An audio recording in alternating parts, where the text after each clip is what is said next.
As the soccer season gets underway, so too do its video game counterparts. As always, the big players this year are Pro Evolution Soccer 2017, or PES for short, from Konami, and FIFA 17 from EA Sports. It's in the game.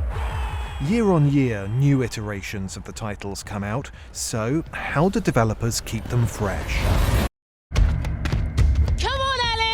Go on, Alex, take them on. Well, this year, along with a quality soccer experience, FIFA is trying something completely different. Its first ever cinematic narrative story mode, titled The Journey, in which you take the role of Alex Hunter, A real chance here. a player making his Premier League debut.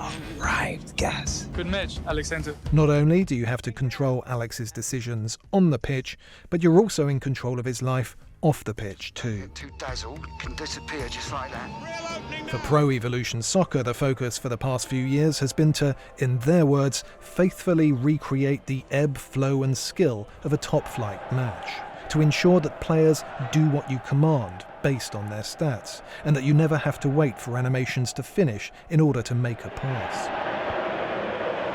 Having sold more than 100 million copies worldwide, FIFA is the biggest selling sports video game franchise in the world. It's made more than $1 billion in sales. Life began for the title in 1993, and it was the first game to have an official license from FIFA, the world governing body of soccer, which means gamers can play as their favourite teams and leagues from around the world. It also has Ultimate Team, which lets players create fantasy teams and compete with others, which EA says is its most played mode, with hundreds of millions of matches played per quarter. Konami's Pro Evolution Soccer began life in 2000, when the first PES was released for PS2. Before that, it was known as ISS Pro Evolution Soccer, and ran for several iterations on PS1. It too is one of the biggest selling video game franchises in the world. And while PES doesn't have as many official teams present as FIFA, it does have the Champions League and Europa Cup licenses, as well as all of the South American leagues and competitions. Another area getting huge praise is its career mode, Master League.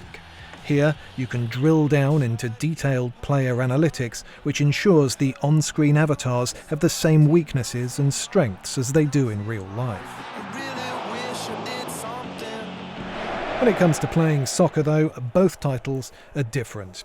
Pro Evolution Soccer arguably offers a much more fluid on-pitch gaming experience. That's to say, passing and defensive play is really smooth.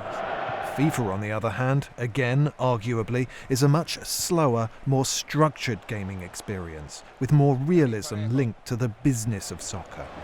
Based on reviews from more than 40 video game critics, aggregated by Metacritic.com, both FIFA and PES are practically neck and neck, with scores of mid to high 80s out of 100, depending on whether you're using Xbox or PS4.